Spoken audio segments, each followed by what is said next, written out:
নারায়ণগড়ের বিধায়ককে ঘিরে চোর স্লোগান তৃণমূলের। দলীয় কর্মসূচি সেরে ফেরার পথে বিধায়ক সূর্যকান্ত অট্টকে ঘিরে বিক্ষোভ।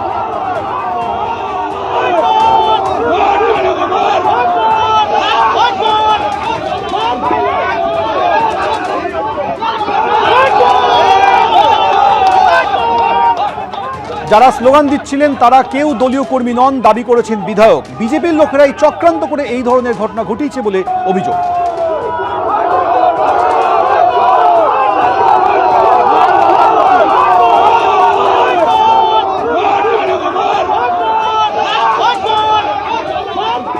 এসআইআরে হয়রানির অভিযোগে দিকে দিকে বিক্ষোভ অবরোধ। আর এবার বর্ধমান স্টেশন রেললাইনের ওপর শুয়ে পড়ে বিক্ষোভ স্থানীয়দের, তুমুল উত্তেজনা।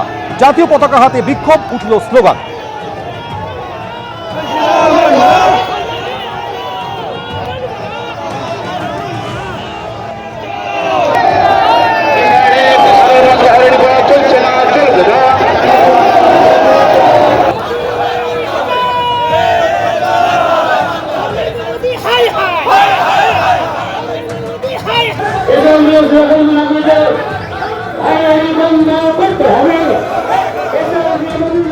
বর্ধমান স্টেশনে একেবারে রেললাইনের ওপরে শুয়ে পড়ে বিক্ষোভ অবরোধের পর পুলিশ এসে পরিস্থিতি সামাল দেয়। জাতীয় পতাকা হাতে বিক্ষোভ দেখান সাধারণ মানুষ।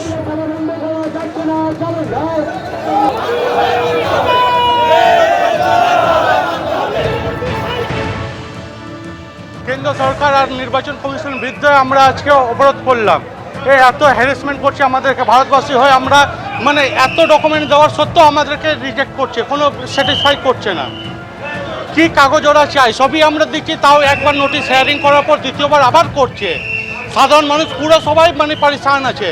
আমরা দিন আনি দিন খাই, সব এই কাগজ নিয়ে দৌড়াদৌড়ি করে আমরা পারিশান হয়ে আছি।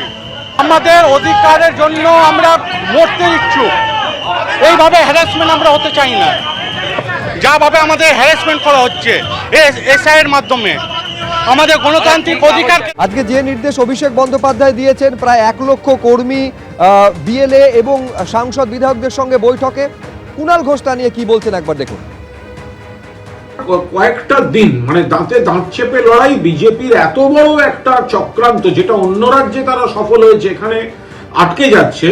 এই চক্রান্তটাকে প্রতিহত করতে সর্বশক্তিতে দিতে হবে। কোনো আত্মসন্তুষ্টির জায়গা নেই, অতিরিক্ত আত্মবিশ্বাসের জায়গা নেই। 1,36,00,000 লজিক্যাল ডিসক্রিমিনেন্সির নামে যাদের ডাকা হয়েছে, আর ডিসক্রিমিনেন্সি ছাড়া আবার ওইখানে যে আনমার্কড যারা আছে, সব মিলিয়ে 1,68,00,000 এদের প্রত্যেকের বাড়ি কিভাবে টাচ করা যায় সেটা মাননীয় সাধারণ সম্পাদক দলের সর্বশক্তিতে, যে একেবারে সব ওয়ার রুম চালু থাকবে ইত্যাদি ইত্যাদি যা যা নির্দেশ দিয়েছেন। সরাসরি কৃষ্ণেন্দু অধিকারী আমাদের প্রতিনিধি রয়েছেন। কৃষ্ণেন্দু, এই যে 1 ঘন্টার বৈঠক, একদিকে হচ্ছে দলের তরফে দলের উদ্দেশ্যে বার্তা দিলেন যে কোনো আত্মতুষ্টির জায়গা নেই, কিন্তু দলকে সতর্ক পর্যন্ত করে দিয়েছেন যে কেউ যদি সিরিয়াসলি কাজটা না করেন একেবারে বাইরে রাস্তা দেখিয়ে দেওয়া হবে। আজকে 1 ঘন্টার বৈঠকে ঠিক কি কি নির্দেশ দিলেন তৃণমূলের সর্বভারতীয় সাধারণ সম্পাদক?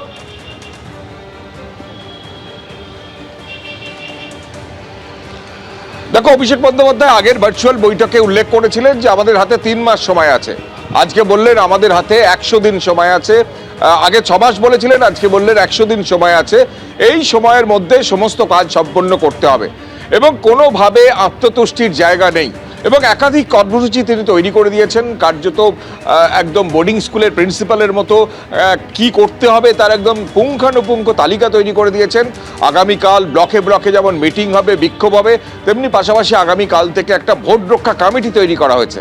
ইতিমধ্যেই তুমি জানো যে তৃণমূলের তরফ থেকে এই এসআইআর ইস্যুতে একাধিক ক্যাম্প তৈরি করা হয়েছে, ব্লকে ব্লকে ওয়ার রুম তৈরি করা হয়েছে। এবার একটা ভোট রক্ষা কমিটি বুথে বুথে তৈরি করার নির্দেশ দেওয়া হয়েছে এবং সেই ভোট রক্ষা কমিটিতে বিএলএ টুরে যেমন থাকবেন, বুথ সভাপতি থাকবেন, তেমনি মহিলা প্রতিনিধি, যুবদের প্রতিনিধি, এমনকি অন্যান্য প্রতিনিধিরা থাকবেন এবং তাদের কাজ হচ্ছে লজিক্যাল ডিসক্রিপেন্সিতে যে 1,36,00,000 তালিকা প্রকাশ করার কথা, সেই তালিকা ধরে যাদের ডাকা হবে তাদের প্রত্যেকের বাড়িতে বাড়িতে যাওয়া। এবং তুমি জানো সুপ্রিম কোর্ট নির্দেশ দিয়েছে তাদের প্রতিনিধিও তাদের যেতে পারেন, সেক্ষেত্রে তাদের অ্যাপ্রুভাল নেওয়া বা অনুমোদন নেওয়া এবং সেই অনুমোদন নিয়ে তাদের সঙ্গে সেই শুনানিতে যাওয়া এবং প্রত্যেকের ভোটার তালিকায় যাতে নাম থাকে সেটা সুনিশ্চিত করা এবং দিদির দুধ যে অ্যাপ আছে সেই অ্যাপে সেটা আপলোড করা এবং যাতে প্যারালালি বা সমান্তরালভাবে তৃণমূল কংগ্রেসের তরফ থেকে নজরদারি চালাতে পারে সেটাকে স্পষ্ট করা, এটা অভিষেক বন্দ্যোপাধ্যায় নির্দেশ দিয়ে দিয়েছেন। কালকের কর্মসূচি জেলায় জেলায় বিভিন্ন ব্লকে ব্লকে বৈঠক এই আন্দোলন করার পাশাপাশি এটা করতে হবে। একাধিক কর্মসূচির কথা বলা হয়েছে এবং পাশাপাশি আইনি পরামর্শ নিয়ে বা আদালতে যাওয়ার কথাও তিনি ইঙ্গিত দিয়েছেন। কারণ তিনি বলেছেন যে যেভাবে হোয়াটসঅ্যাপে নির্দেশ দেওয়া হচ্ছে এবং যেভাবে সুপ্রিম কোর্টের নির্দেশের পরেও এই যে কোনো প্রতিনিধি যাবেন না, ভোটাররা শুনানিতে একা যেতে হবে এরকম নির্দেশ দিয়েছেন বলে তিনি দাবি করছেন, নির্বাচন কমিশন নির্দেশ দিয়েছে বলে। সেই প্রেক্ষাপটে একাধিক বিষয় হোয়াটসঅ্যাপের স্ক্রিনশট নিয়ে আদালতে যাবেন এমনটাও ইঙ্গিত দিয়ে রেখেছেন। পাশাপাশি এটাও অভিষেক বন্দ্যোপাধ্যায়ের আজকে তাৎপর্যপূর্ণ বক্তব্য যে হুঁশিয়ারি কার্যত দলের একাংশের বিরুদ্ধে করেছেন, মূলত এমএলএ এবং এমপিদের বিরুদ্ধে। এবং তিনি তুমি জানো যে আগেই একটা ওয়ার রুম তৈরির নির্দেশ দিয়েছিলেন, প্রত্যেকটা বিধানসভা ওয়ারি একটা করে ওয়ার রুম, সেই ওয়ার রুম দেখভালের দায়িত্ব দেওয়া হয়েছিল এমএলএ এমপিদের।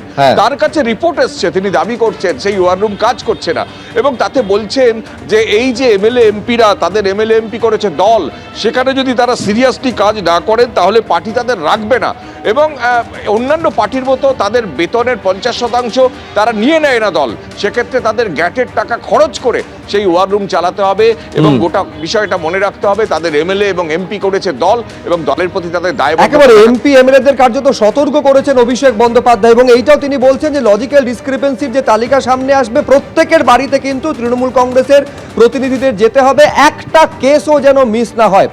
তুমি আমাদের সঙ্গে কৃষ্ণেন্দু থাকো। এই লজিক্যাল ডিসক্রিপেন্সি নিয়ে বিজেপি মুখপাত্র দেবজিৎ সরকার কি বলছেন দেখুন একবার। ওনারা শুধু কি ওই কত কোটি কত লক্ষ বলছেন শুধু তাই নয়, না বলা বাণী অন্য, যারা কিনা মারা গেছেন, যারা কিনা ইহজগতে নেই, পৃথিবীতে নেই, তাদের কাছে ওনারা পৌঁছানো লোক পাঠাবেন, তাদের কাছে ওনারা বিএলএদের পাঠাবেন, ওনাদের ব্যাপার। সর্বাধিনায়ক বলছেন ভাই, আপনারা কি বলেন? সর্বাধিনায়ক একটা আঞ্চলিক সর্বভারতীয় দলের, আঞ্চলিক সর্বভারতীয় দলের সর্বাধিনায়ক। এবিপি আনন্দ, এগিয়ে থাকে, এগিয়ে রাখে।